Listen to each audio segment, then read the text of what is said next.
कई संवाद हुए, कई-कई एडवेंचर्स हमारे साथ घटित हुए। पर सबसे अच्छी बात ये थी कि सभी भक्त हमेशा एक साथ जुड़े रहे और एक साथ जुड़ कर के इन्होंने बड़े आनंदमय रूप से अपनी पूरी यात्रा को संपन्न करा। तो कल का जो सत्र था, जो कि हमारा 25वाँ सत्र था, वो हमने कल श्री धाम वृंदावन में मनाया और आज हमारा 26वाँ सत्र है श्रीमद् भगवद गीता का। इससे पहले जो 24वाँ सत्र था, जो सैटरडे के दिन हो हुआ था, उसमें हम कुछ श्लोक तो नहीं ले पाए थे, परंतु आप सबने अपने-अपने अब तक के फीडबैक्स शेयर करे। गीता जी के महोत्सव में आप लोग क्या-क्या सीख पा रहे हो, क्या-क्या आपको समझ में आ रहा है, वो सब आप लोगों ने शेयर किया। और कल के 25वें सत्र में हमने भगवद गीता और अपने जीवन से संबंधित समस्याओं को भक्तों से चर्चा करके, उनसे बात करके, गीता जी का आश्रय लेकर के उससे कुछ समाधान पाने का प्रयास किया। आज हम पुनः अपने इस ऑनलाइन सत्र में वापस है, 26वें सत्र के अंदर मार्गशीर्ष मास के। और विशेष रूप से आज मोक्षदा एकादशी की भी तिथि है, गीता जयंती महोत्सव है। मोक्षदा एकादशी के कारण ही हमने मार्गशीर्ष के महीने में श्रीमद् भगवद गीता का ये संकल्प लिया कि हम पूरे मार्गशीर्ष महीने के अंदर श्रीमद् भगवद गीता का एक श्लोक लेंगे, उस श्लोक को समझेंगे, उसका उच्चारण सीखेंगे, हो सका तो उसको याद भी करेंगे और याद करके अच्छे से अपने जीवन में इम्प्लीमेंट करने का भी प्रयास करेंगे। मुझसे एक भक्त ने कहा कल वृंदावन धाम में कि प्रभु जी आज तो संडे है, कल की बात है ये।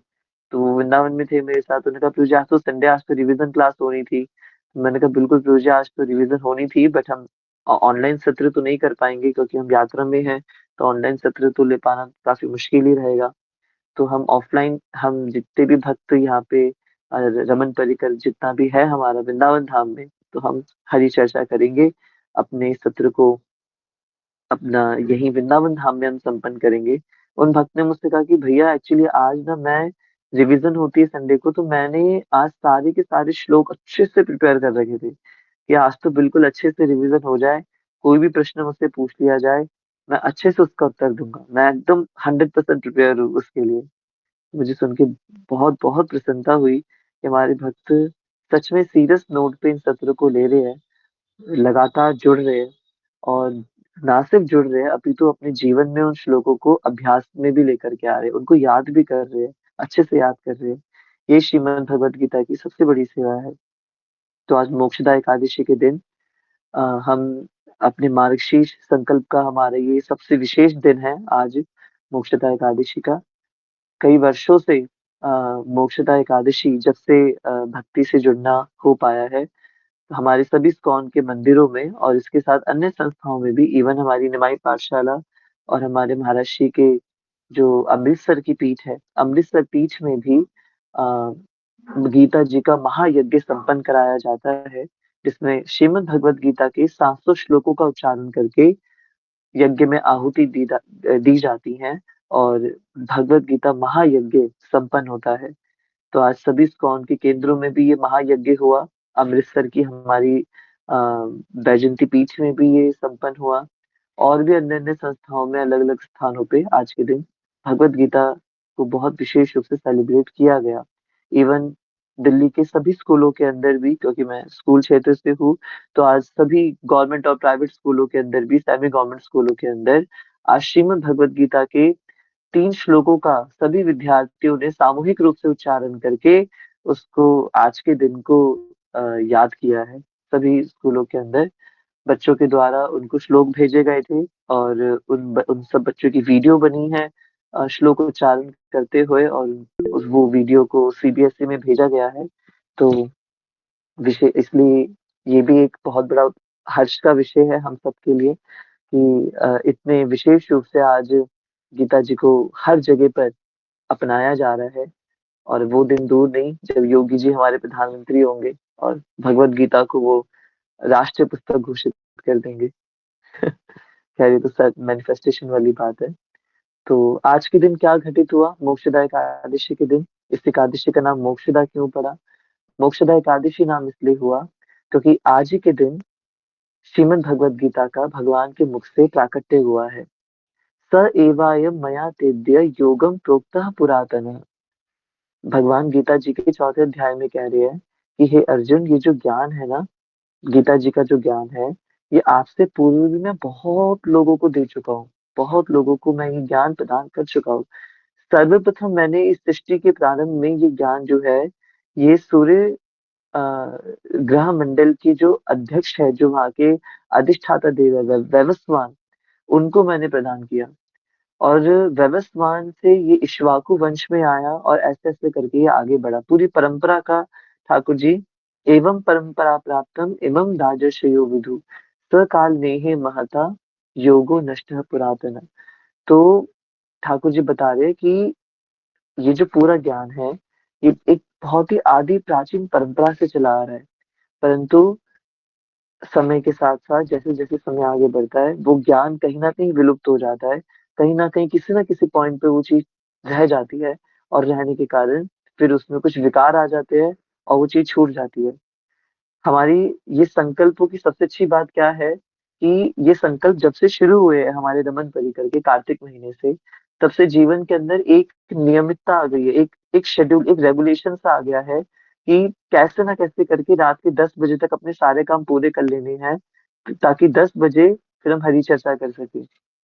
हम भक्तों के दर्शन कर सकें, हम भक्तों की वाणी को सुन सकें और हम कुछ हरि चर्चा श्रवण कर सकें।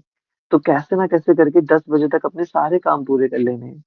एक जीवन के अंदर एक उत्साह हो गया है, रोज की एक चीज़ ऐसी है, जो आँधी आए, तूफ़ान आए, ये हरि चर्चा, ये हरि कीर्तन होने ही होने हैं। इनमें कभी भी विघ्न ही ना आए या बाधा ना आए, ये भी हम पूरा प्रयास करेंगे कि ये अनवरत काल के लिए अब ये चलते रहे हमारे रमन परिकर के संकल्प। किसी ने मुझसे पूछा कि भैया मार्गशीर्ष महीना भी अब संपन्न होने को है, मार्गशीर्ष पूर्णिमा आने वाली है, तो क्या ये सत्र बंद हो जाएँगे रमन परिकर के? मैंने कहा कोई बात नहीं, मार्गशीर्ष संकल्प पूरा होगा तो हम पौष संकल्प ले लेंगे। मार्गशीर्ष के बाद पौष महीना आएगा, तो उसके बाद हम पौष संकल्प ले लेंगे। पौष के बाद माघ महीना आएगा तो हम माघ संकल्प ले लेंगे। माघ के बाद फाल्गुन संकल्प ले लेंगे। करते-करते ऐसे ही ये हमारे पूरे भारतीय परंपरा के द्वादश मासों का अपना-अपना एक महत्व है। और आप सोचिए रोज़ कुछ ना कुछ सीखने को मिलेगा, रोज़ कुछ ना कुछ हरी चर्चा करने को मिलेगी, तो ये जीवन सच में कृष्ण भावना भावित हो जाएगा। है ना? सच में हम कृष्ण भावना भावित बन पाएँगे अपने इस जीवन के अंदर। तो ये तो अब राधा रमन लाल हम पे कृपा करें, हम कैसे इन सत्रों को आगे बढ़ाएँगे, ठाकुर जी जाने इस बात को।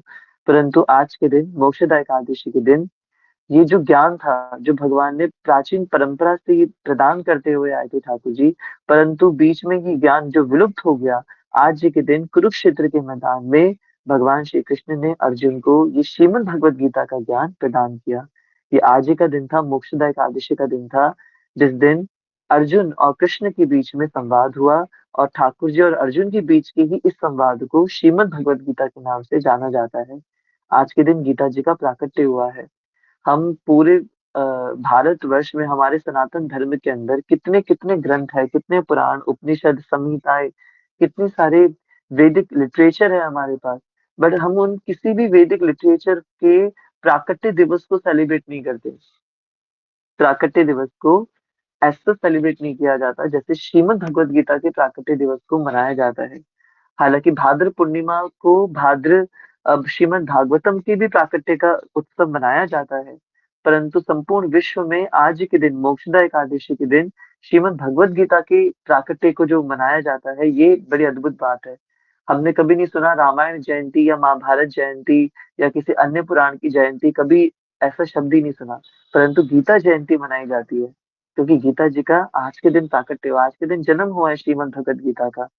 कुरुक्षेत्र के मैदान में एक स्थान है ज्योतिसर, कुछ लोग ज्योतिसार बोलते हैं, कुछ लोग ज्योतिसर बोलते हैं। सर का अर्थ होता है सरोवर, तो वहाँ पे एक बहुत प्यारा सरोवर है। उस सरोवर का अर्थ एक प्रकार से कुंड मान लीजिए आप, है ना? कुंड मान लीजिए।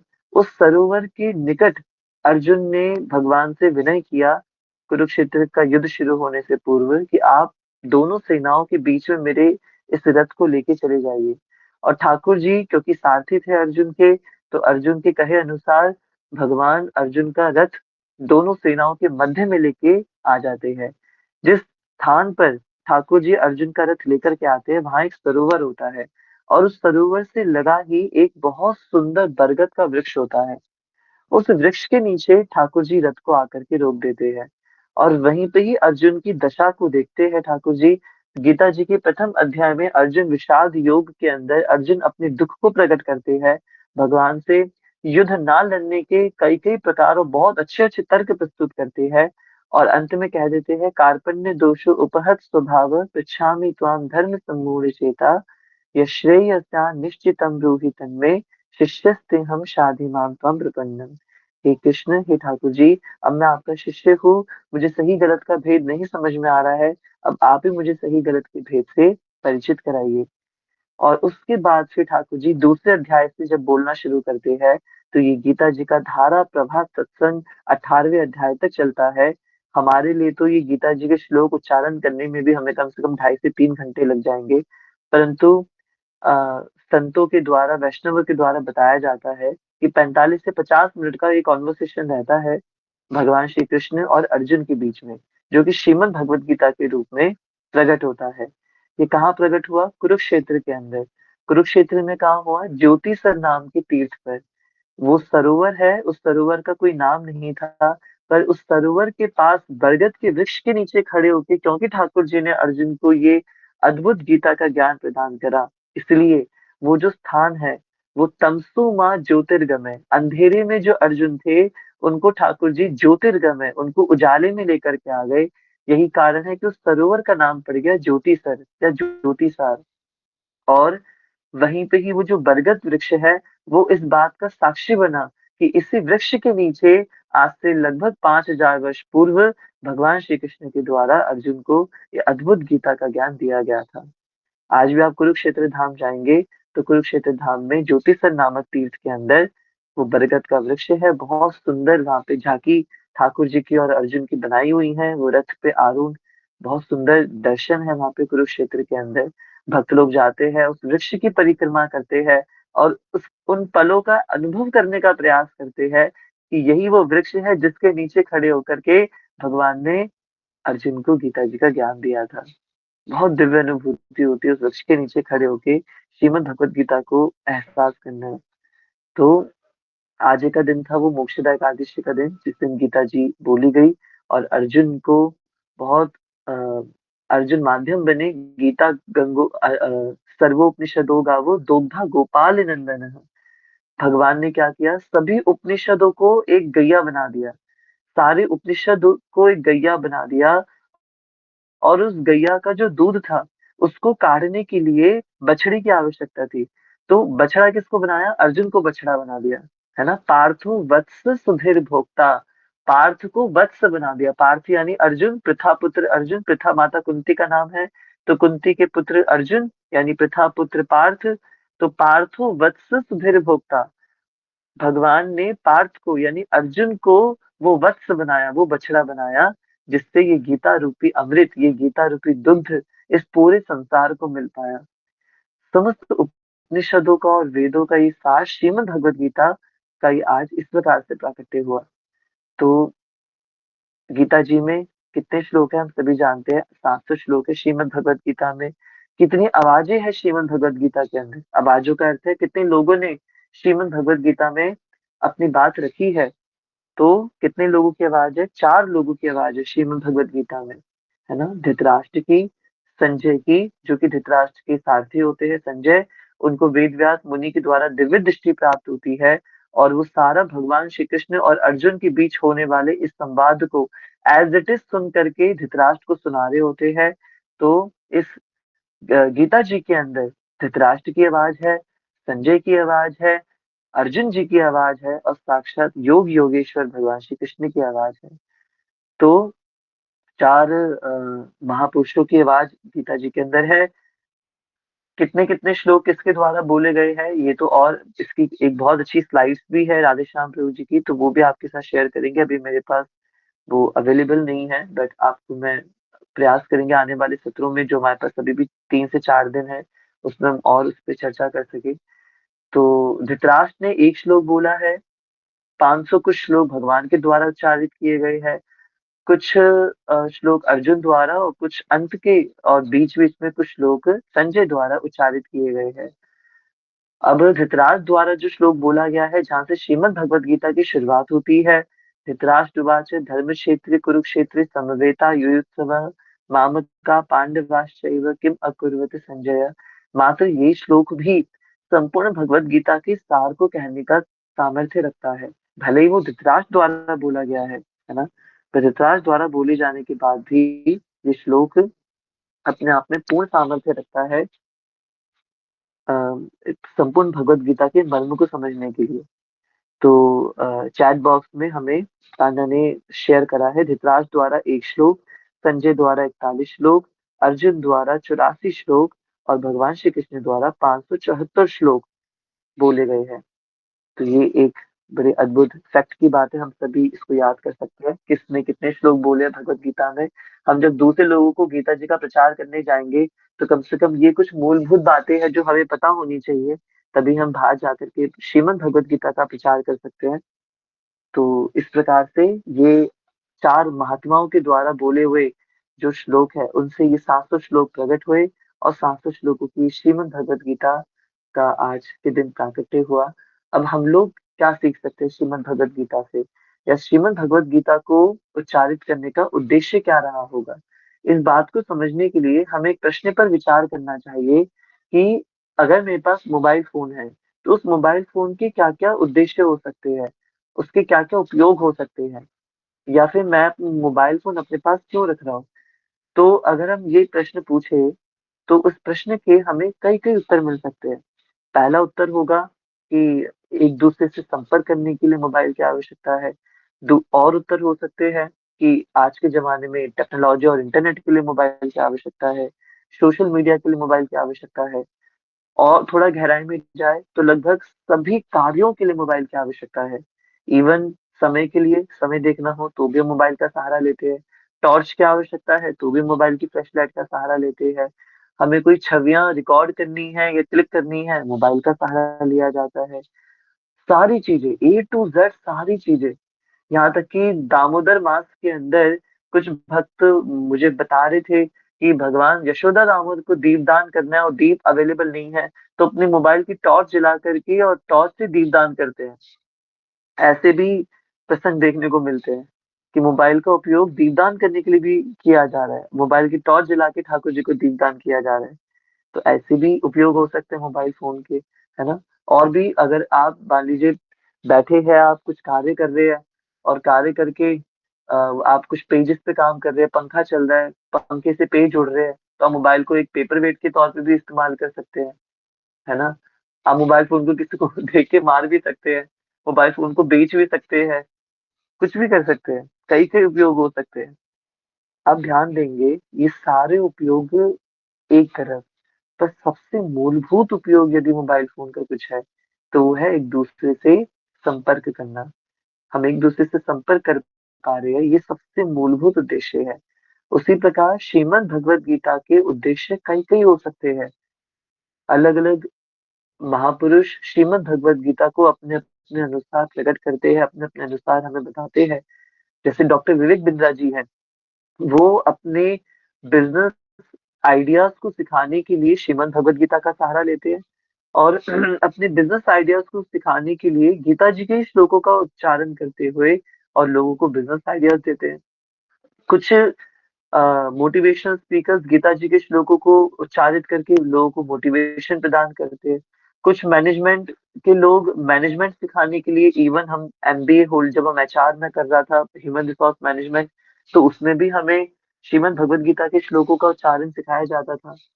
तो आप देखेंगे कि गीता जी के श्लोक या श्रीमद् भगवत गीता का किस किस प्रकार से उपयोग किया जा रहा है ना, कितने कितने उद्देश्यों से इसका उपयोग हो रहा है। जैसे मोबाइल फोन का भी हमने एग्जाम्पल लिया कि कितने उदाहरण हो सकते हैं। उस मोबाइल फोन की टेक्नोलॉजी का तो यूज कर ही रहे हैं हम, अभी तो इसके अलावा भी और अन्य अन्य उपयोग भी है मोबाइल फोन के, है ना।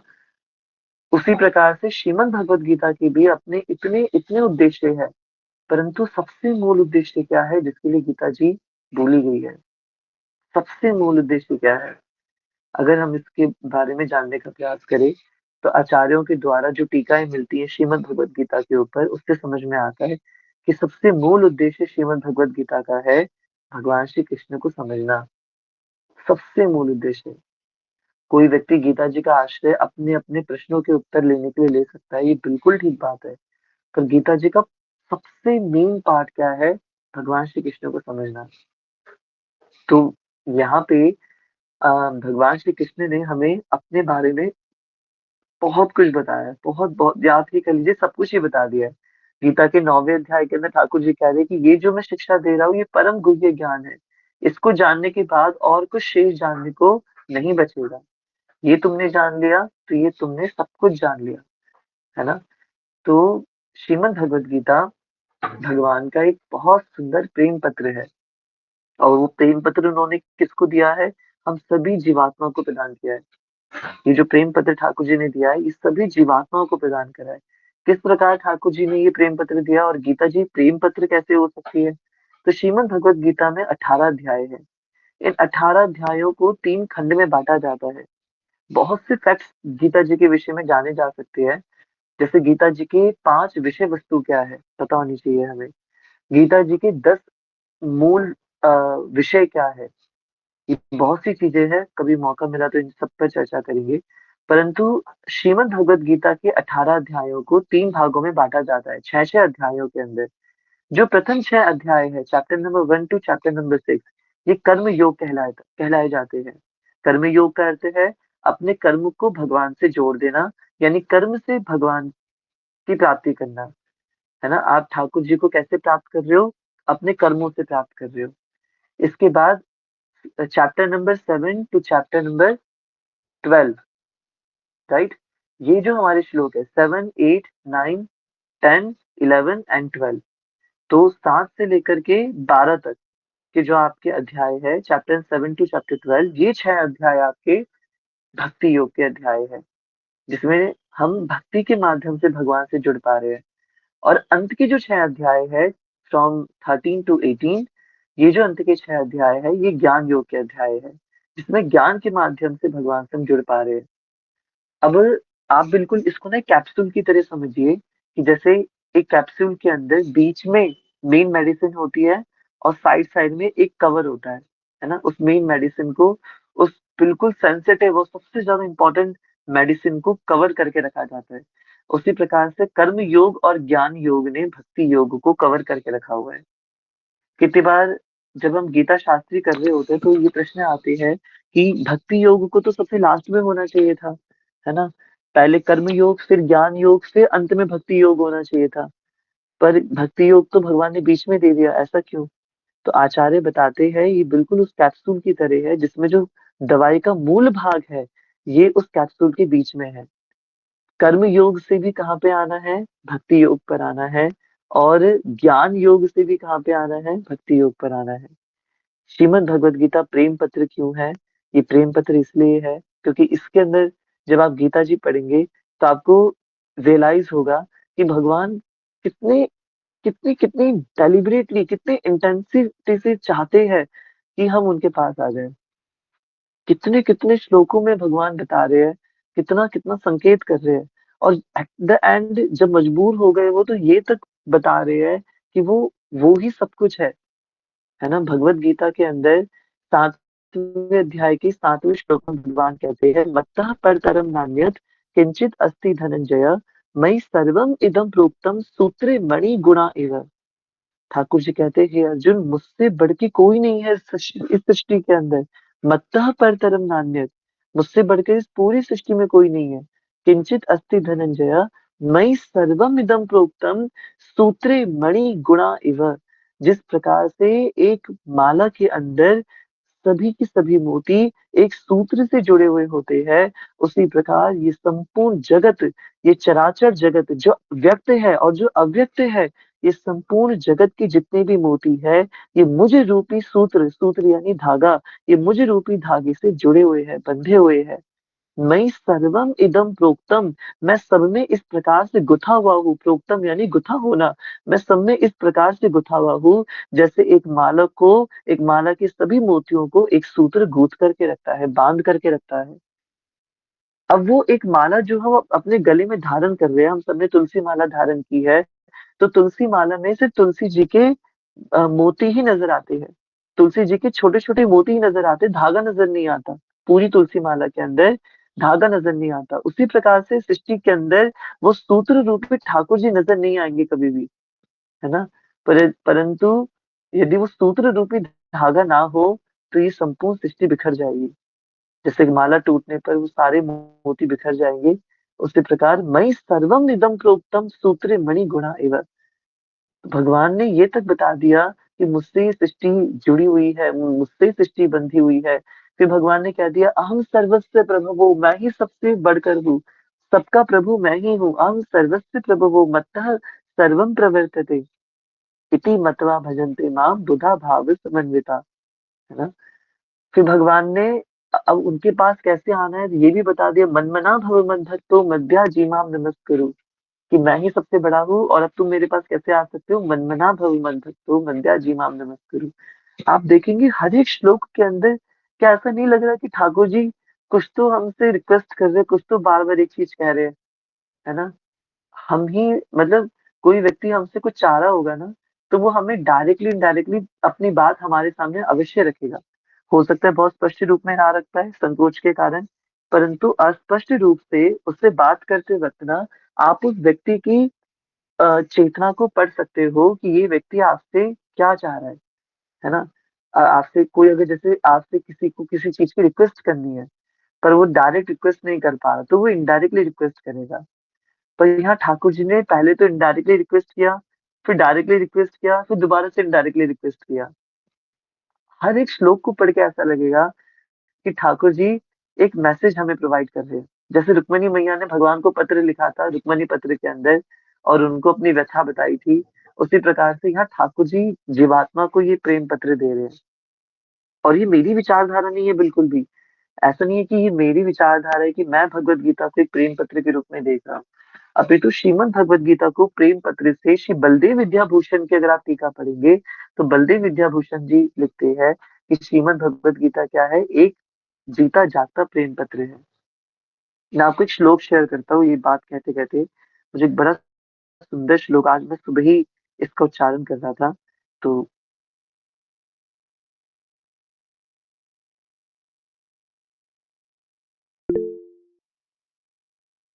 मैं स्क्रीन शेयर तो नहीं कर पा रहा हूँ, मैंने चैट बॉक्स में शेयर किया है आप सभी भक्तों को ये श्लोक। बड़ा सुंदर श्लोक है, अगर आप इस श्लोक को मेरे साथ पढ़ने का प्रयास कर सकते हैं। ॐ प्रार्थाये प्रतिबोधितां भगवता नारायणेन स्वयं व्यासेन ग्रथितां पुराणमुनिना मध्ये महाभारते अद्वैतामृतवर्षिणीं भगवतीम् अष्टादशाध्यायिनीम् अम्ब त्वामनुसन्दधामि भगवद्गीते भगवद्वेषविनाशिनीम् भवद्वेषहारिणीम् भवद्वेषिणम्। ये जो श्लोक है, ये श्रीमद् भगवत गीता के ध्यान के श्लोक है। जैसे हम नित्य रूप से श्रीमद् भगवत गीता का उच्चारण, गीता महात्म्य के श्लोकों का उच्चारण करते हैं ना, गीता महात्म्य की तरह ये गीता ध्यानम है। गीता जी की ग्लोरीज को बताने वाले कई कई श्लोक है, कई कई श्लोक है। आपको सुन के आश्चर्य होगा, मतलब हो सकता है आपने पहले भी श्रवण कर रखा हो, शिव पुराण यदि आप पढ़ते हैं, तो शिव पुराण के अंदर मैं एग्जैक्टली तो खंड भूल रहा हूँ कौन से खंड से शुरू हो रहा है, पर शिव पुराण के किसी एक खंड में लगातार 18 अध्याय आते हैं और उन 18 अध्यायों के अंदर 700 श्लोकों के अंदर पूरे पूरे, या हो सकता है उससे आगे पीछे हो, मैं तो आपको श्रवण की हुई बात बता रहा हूँ कि उन 18 अध्यायों में यानी लगभग लगभग जितनी श्रीमद् भगवत गीता एक्चुअल है ना, लगभग उतने ही श्लोकों में भगवान शिव जी माता पार्वती को गीता जी के महात्म्य का वर्णन कर रहे हैं शिव पुराण के अंदर। अब वो भी 18 अध्यायों में, यानी कि आप ये मान लीजिए हर एक अध्याय का भगवान शिव जी ने अलग अलग महात्म्य प्रस्तुत करा है। अगर आप गीता प्रेस गोरखपुर की भगवत गीता को लेते हैं, तो गीता प्रेस गोरखपुर की भगवत गीता में हर एक अध्याय की स्टार्टिंग में एक महात्म्य दिया हुआ है और वो महात्म्य शिव पुराण से लिया हुआ है, गीता प्रेस गोरखपुर की गीता जी में। हालांकि उसमें तो हिंदी अनुवाद ही लिखा हुआ है, परंतु अगर आप कभी गूगल सर्च करें तो आपको पूरा मूल संस्कृत वर्जन मिल जाएगा उसका, कि क्या भगवान शिव जी वर्णन कर रहे हैं। उसी प्रकार से आदि शंकराचार्य जी द्वारा जैसे गीता महात्म्य लिखा हो गया है, उसी प्रकार से उन्हीं आदि शंकराचार्य जी द्वारा गीता ध्यानम लिखा गया है। ये गीता ध्यानम का प्रथम श्लोक है। आज सुबह सुबह मैं इसको उच्चारण जब कर रहा था तो एकदम मन में बात है कि आपसे शेयर करूंगा। गीता ध्यानम का ही सबसे प्रथम श्लोक है और भगवान के लिए शंकराचार्य जी लिख रहे हैं कि ओम पार्थाय प्रतिभूतिताम भगवता नारायणेन स्वयं। ये श्रीमद् भगवत गीता क्या है? जो साक्षात नारायण ने खुद बोली है। तो गीता का नाम गीता क्यों पड़ा? क्योंकि ये भगवान का गीत है ना, ये भगवान का सॉन्ग है। The song of Krishna, that's why this is Bhagavad Gita. ये कृष्ण का गीत है, इसलिए ये गीता है। तो भगवत नारायणीन स्वयं, साक्षात नारायण ने इसको उच्चारित करा है और किसको सुनाया है?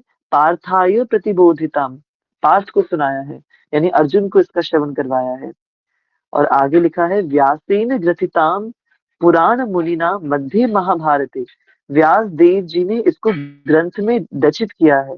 भगवान श्री कृष्ण ने अर्जुन को सुनाया है और व्यास देव ने इसको ग्रंथ में लिखा है। किस ग्रंथ में लिखा है? महाभारत नाम के ग्रंथ में लिखा है। और महाभारत नाम के ग्रंथ में भी कहाँ लिखा है? तो महाभारत नामक ग्रंथ के अंदर एक पर्व आता है। पर्व का मतलब होता है चैप्टर्स, है ना। कहीं पे चैप्टर्स का नाम खंड होता है, कहीं चैप्टर्स का नाम कांड होता है। जैसे रामायण में है वाल्मीकि रामायण जी में, तुलसीदास जी की रामायण में सुंदर कांड, अयोध्या कांड। उसी प्रकार कहीं पे खंड के शब्द का उपयोग होता है, कहीं अध्याय शब्द का उपयोग होता है। और महाभारत में पर्व शब्द का उपयोग हुआ है। तो महाभारत के मध्य भाग के अंदर भीष्म पर्व में श्रीमद् भगवत गीता का वर्णन मिलता है। तो भगवान ने अर्जुन को गीता जी सुनाई है। व्यास देव ने इस गीता जी को लिखा है। कहाँ लिखा है? महाभारत में लिखा है। महाभारत के भीष्म पर्व में लिखा है। और ये कहाँ आता है? बिल्कुल बीचों बीच में आता है, एकदम सेंटर में आता है। अगेन भगवत गीता को कैप्सूल बना करके प्रेजेंट किया गया है। महाभारत एक बहुत ही एक्साइटिंग ग्रंथ आप कह सकते हो, मतलब बहुत ही इसमें सब कुछ है महाभारत के अंदर।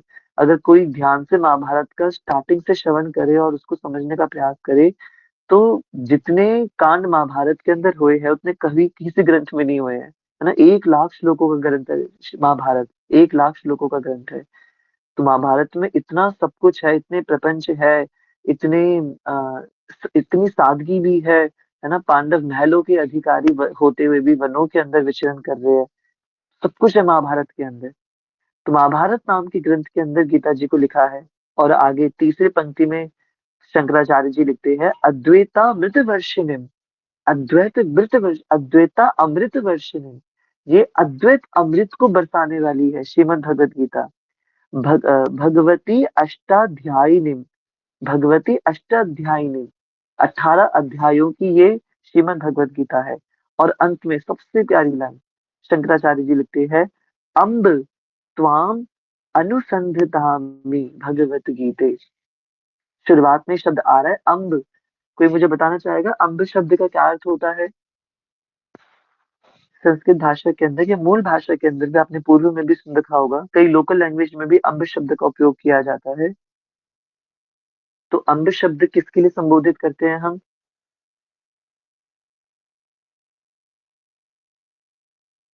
ओके, वैसे आप पता तो आप सभी को ही होगा, बस कोई बोल नहीं रहा है। तो अम्ब शब्द का अर्थ होता है मैया। श्री दुर्गा देवी का एक नाम है अम्बा, अम्बे मैया। तो अम्बे जो शब्द आया है वो अम्ब से शब्द आया है। और अम्ब का जो अर्थ होता है संस्कृत के अंदर वो होता है माँ। अगर आप संस्कृत लिटरेचर पढ़ेंगे तो वहां पे माँ को अम्ब बोला जाता है ना। तो अम्ब त्वाम अनुसंधामि, श्रीमद् भगवत गीता को आदि शंकराचार्य जी अम्ब कह के संबोधित कर रहे हैं। अम्ब यानी माँ कह के संबोधित कर रहे हैं। अम्ब त्वाम अनुसंधामि भगवत गीते भवद्वेषिणम्। तो अगर एक ग्रंथ को माँ कह के संबोधित किया, हम जनरली माँ अपनी खुद की मैया को माँ कहते हैं, है ना। और गौ माता को हम माता कहते हैं। अगर हम माता शब्द का उपयोग कर रहे हैं इसका मतलब हम उसको जीवंत कर रहे हैं। यहाँ पे शंकराचार्य जी की इस श्लोक का जब अनुवाद कर रहे हैं प्रभुपाद जी, तो प्रभुपाद जी लिखते हैं अपने अनुवाद के अंदर कि अम्ब शब्द कहने का ये पूरा पूरा अर्थ है कि श्रीमद् भगवत गीता कोई डेड पुस्तक नहीं है, कोई कोई सिर्फ पुस्तक, कोई पन्नों से बनी हुई किताब नहीं है, अपितु ये एक जीवंत ग्रंथ है। एक साक्षात शाश्वत जीवंत ग्रंथ है, जो ग्रंथ हमसे बात कर रहा है। और वो भी गीता जी को कंपेयर किससे करा है? अम्ब से, माता से कंपेयर किया है गीता जी को। तो श्रीमद् भगवत गीता मातृ तुल्य है।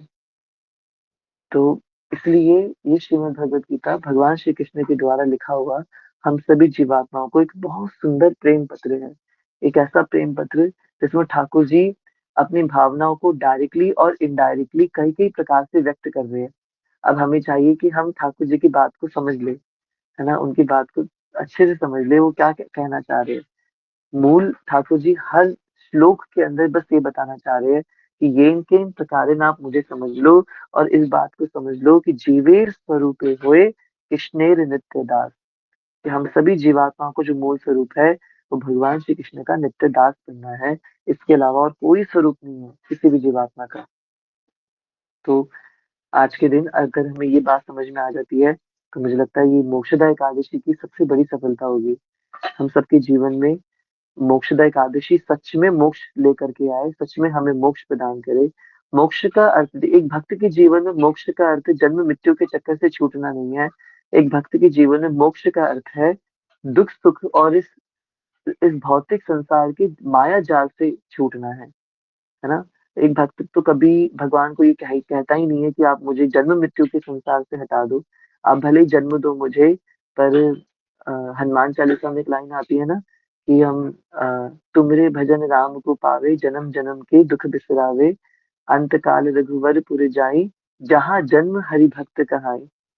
तो अंत काल में किसी भक्त का जब देह त्याग हो जाता है तो रघुवरपुर जाएंगे, वो भक्त कहाँ जाएगा? रघुवरपुर जाएगा, साकेत धाम जाएगा, आध्यात्मिक जगत जाएगा। और एक बार को अगर आध्यात्मिक जगत नहीं भी गया, उसका जन्म भी हो गया, जहाँ जन्म हरि भक्त कहाँ है। अगर उसका जन्म भी हो गया इस संसार के अंदर, तो हरि भक्त के रूप में ही उसका जन्म होगा, और किसी रूप में जन्म नहीं होगा। तो इसलिए एक भक्त तो कभी भगवान से जन्म मृत्यु की संसार से मुक्ति या मोक्ष मांगता ही नहीं है। सबसे बड़ा मोक्ष ये है कि हम इस संसार की कीचड़ में रह करके भी उस कमल के समान बन पाए जिसपे उस कीचड़ का कोई भी असर ना होता हो। इसलिए आज के दिन हम श्रीमद् भगवत गीता को कोटि प्रणाम करते हैं। ये साक्षात जीवंत ग्रंथ है। हम बिल्कुल जीवंत ग्रंथ के तौर पे श्रीमद् भगवत गीता का आश्रय ले और अपने जीवन में गीता जी को उतारने का प्रयास करें। आज के श्लोक के रूप में हम श्रीमद् भगवत गीता के इस गीता ध्यानम श्लोक को हम अ, ले रहे हैं, जो आज हमने श्रवण करने का प्रयास किया। आप इसी श्लोक को उच्चारण करिएगा, इसी का अर्थ समझिएगा, और नित्य रूप से हम, बल्कि हम इस श्लोक को भी हम अपने मंगलाचरण में ऐड कर लेते हैं, ताकि हम इस श्लोक का भी नित्य रूप से गायन कर सके। नित्य, ये गीता जी का ध्यान करने वाला श्लोक है ना। आप सभी भक्तों का हृदय से धन्यवाद। आप सभी को मोक्षदा एकादशी और भगवत गीता के प्राकट्य की खूब खूब शुभकामनाएं। हम सबके जीवन में गीता जी का ऐसे ही प्रवेश हमेशा बना रहे, और गीता जी के इस अमूल्य ज्ञान को हम अपने जीवन में बिल्कुल अच्छे से इनकलकेट कर सके। यही हम सब भक्तों की भगवान के प्रति सबसे बड़ी सेवा होगी। ठीक है, आइए हम गीता महात्म्य के श्लोकों का उच्चारण करके अपने आज के सत्र को भगवान के चरणों में समर्पित करते हैं। धन्यवाद प्रभु जी।